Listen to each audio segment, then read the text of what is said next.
All right, man. So look at this shit, right? They got a container.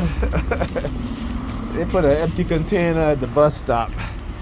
How many times have I showed you guys where they do this shit in my house? And also Pam do that shit too. Leaving an empty container on the floor in the kitchen. My family do it to me at my house in the middle of the night. Pam does it at her house when she leaves in the morning to go to work. And look, eventually it shows up outside, right? In the damn bus stop. Look at this shit.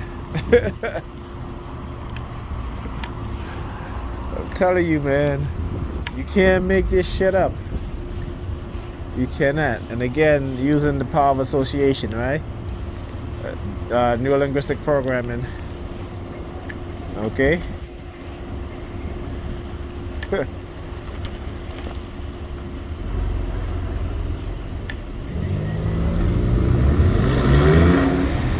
Cannot make this up. Yeah, I see you, man. I see you. I see you sticking your tongue out. I see you. Bunch of clowns.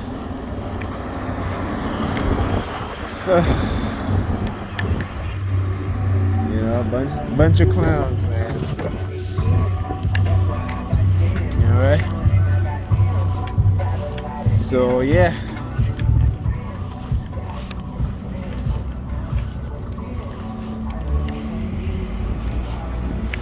Yep.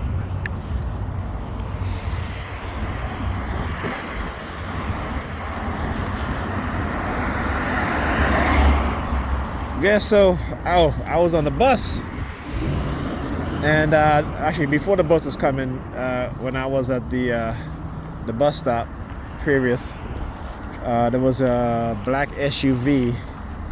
The bus was coming, so I was getting ready to get on the bus. And see, this is what they do. They're pretty slick when it comes to not wanting me to record certain things.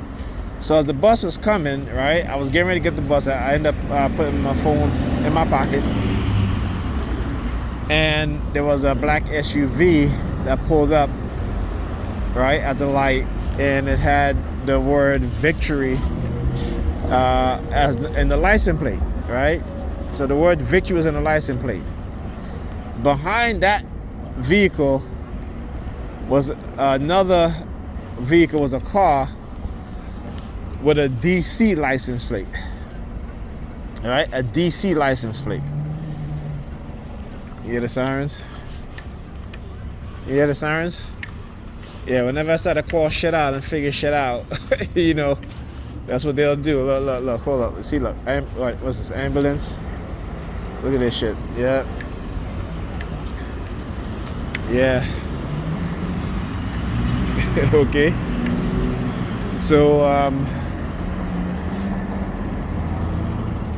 anyway, so as I was saying, right? So, yeah, it had a DC license plate. Now, a lot of stuff happened to me when I first started being aware of these things that was happening to me and around me. And there used to be a lot of vehicles with the license plate DC, right? And this was before I made a trip to DC to go to the bioethics conference. I think that was in 2010, if I'm not mistaken, right? And they were sending me subliminal message not to go and all this stuff, but I was gonna go because I understand that the fear-based tactics that they were using, you know, I mean, I was not the point that I'm at now in terms of, you know, have a greater understanding of these kind of programs and what it is that they do and how people are trapped and tricked into participating in these things, right? And also the research I've been doing when it comes to directed energy weapons, particularly radio wave and microwave frequencies for mind control, right? And remote neural monitoring, right? Which is the implantation of illegal microchip into someone's brain, right? And then monitoring their thought patterns as well as their activities and the transmission of subliminal messaging through what is called silent sound spectrum. So I didn't know all that stuff, but I knew that they were they were I would say hell bent on preventing me from going to DC to the bioethics conference, but I still went anyway. And I remember when I got off, I took the bus. It was me and another TI. We took the bus, and I got off the bus. Actually, we took the bus to Delaware. I'm sorry, is it Maryland? We took the bus to Maryland, to where, because she had a friend that was going to let us, stay the weekend, right? Because we left on a Friday night. I think we got there, or Friday evening, got there Friday night.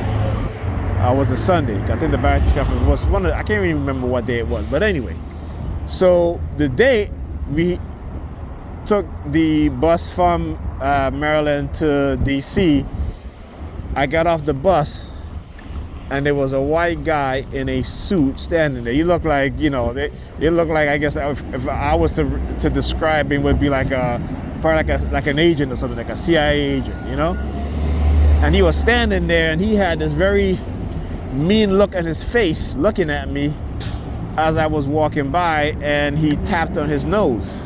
All right, from what I recall. Okay, and at that point, I knew that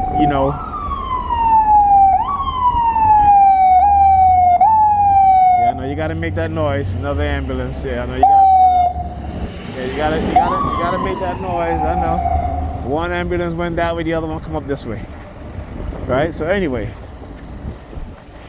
So they were very upset, and so we other TIs was there. One of the things I noticed too, that there was some TIs that was wearing their shade, their sunglasses, and I remember how they were conditioning me to wear my sunglasses all the time, even at night.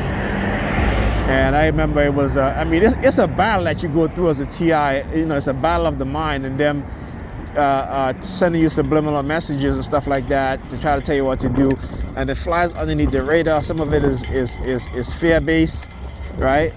Other times it is through the transmission from the silent sound spectrum that have conditioned your mind as you're sleeping, right? Because it's more effective. They do send you commands, instructions when you're conscious, but the most effective form of conditioning with this technology is when you are sleeping. Okay? Because at least when you're conscious, you can, if you're like me and been in this program for a long time, you understand some thought patterns that you may have may not be your own. And it may be because of these transmissions being sent to you, right, with the silent sound. But when you're sleeping, okay, literally they will condition you to do things that you wouldn't even think twice about. Of course, you're thinking it's you, but it's not you. It's the implementation of these thoughts and these commands, these triggers, right, into your subconscious mind. Okay? So, so anyway, we were at the bioethics conference, and like I said, I've been watching other TIs, and they're like wearing their glasses and sunglasses. I'm like, why are you wearing your sunglasses inside? But I understand those things, right? Because I was being conditioned that way also. Okay? Because they do that to make you look suspicious, to get you to a paranoid state where you feel like you are being hunted, wanted, interrogated, what have you, And so your first thought, and again, because this is something that they're doing to you, right, is self-preservation, and that's a natural thing. But it is how you, right? But it is how you react. Okay, is how they condition you to react, right? And again, it is to always make you look like you're suspicious, anything like that, right? And it's funny because they love to use and love to say, oh, you're scared or whatever.